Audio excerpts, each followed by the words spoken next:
Next example है हमारा CBSE की बुक में illustration number 5 page number 201 that is I am reading it loud. Calculate the current ratio from the following information. ठीक है, हमें current ratio calculate करना है गिवन इन्फॉर्मेशन से. टोटल असेट्स दिया हुआ है 3 lakhs, नॉन करंट लाइबिलिटीज़ दिया हुआ है 80 lakhs, share holders fund 2 lakhs, non current assets that is fixed assets is 1,60,000 and non current investments is 1 lakh. ठीक है, तो हमें क्या कैलकुलेट करना है, करंट रेशियो.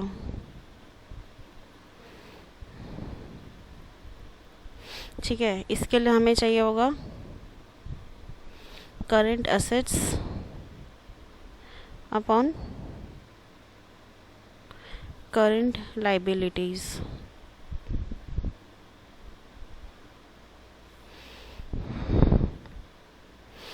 इधर हमें टोटल असेट्स दिया हुआ है, non current liabilities, share holders fund. Non current मतलब ना तो हमारे पास करंट असेट्स की इन्फॉर्मेशन है ना करंट लाइबिलिटीज़ की इन्फॉर्मेशन है, बट हमें बाकी सारी इन्फॉर्मेशंस दी हुई हैं. ठीक है, तो चलिए कैलकुलेट कर लेते हैं.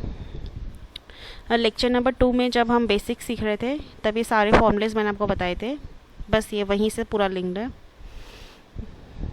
देखिए, एक बैलेंस शीट में मैं फिर से एक बार आपको याद दिला दे रही हूँ. नॉन करंट असेट्स होते हैं,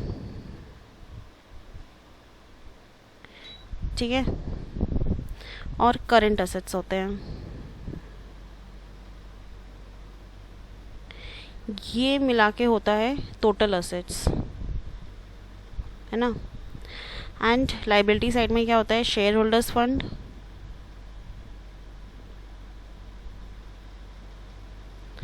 नॉन करंट लाइबिलिटीज,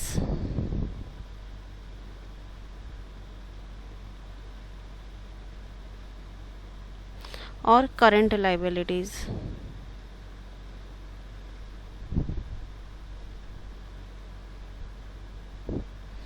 ठीक है, एंड ये बैलेंस शीट हमारी टैली कर जाती है ऐसे. ठीक है, अब हमें दिया हुआ है क्वेश्चन में टोटल एसेट्स, हमें दिया हुआ है share holders fund, non current liabilities और नॉन करंट असेट्स. हमें कैलकुलेट करना है current assets and current liabilities. ठीक है, नॉट एन इशू. फिगर्स जो है हम समेटना स्टार्ट करते हैं. हम बोलेंगे total assets equal to non current assets plus current assets. ठीक है, हम क्वेश्चन में देख लेते हैं किसकी कितनी फिगर दी हुई है. हमें टोटल असेट्स दिया हुआ है 3 lakhs का और नॉन करंट असेट्स दिया हुआ है 1,60,000 का. दैट इज़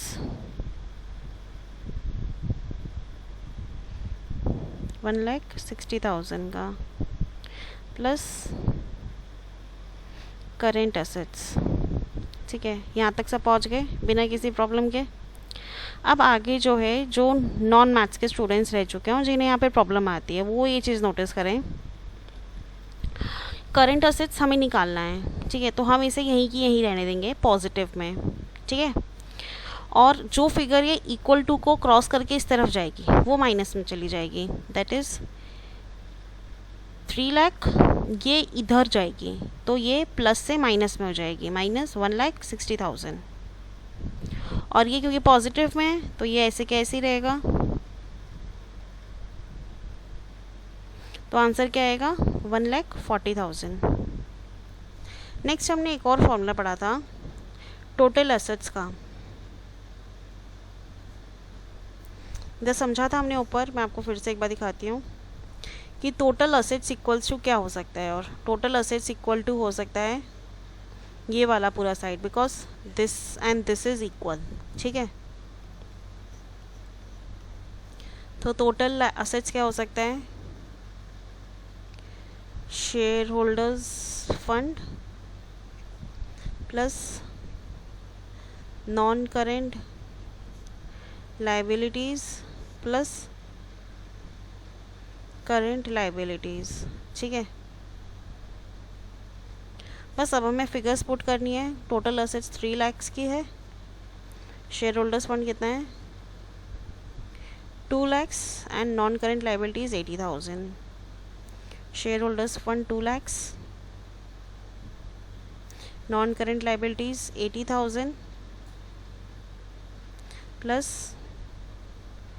करेंट लाइबिलिटीज जो हमें निकालनी है अगेन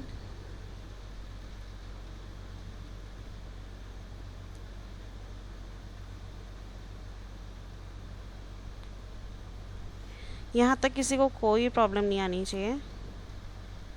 फिर वही चीज़ मैं यहाँ पे इसको यहाँ लेके जाऊँगी तो ये नेगेटिव में आ जाएगा, और क्योंकि मुझे ये फिगर निकालनी है मैं इसको यहीं के ही रहने दूँगी जिससे ये पॉजिटिव में मेंटेन रहे. ठीक है, तो current liabilities equal to 3 lakh minus 2,80,000 comes to 20,000. ठीक है, अब हमें क्या निकालना था current ratio. Current ratio equals to current assets upon current liabilities. हमारे पास करेंट एसेट्स कितना आया था 1,40,000. ठीक है, एंड करेंट लाइबिलिटीज़ हमारे पास कितना है 20,000.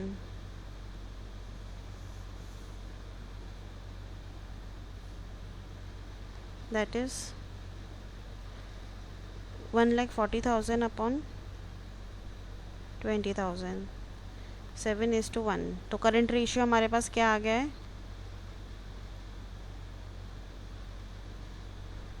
7:1.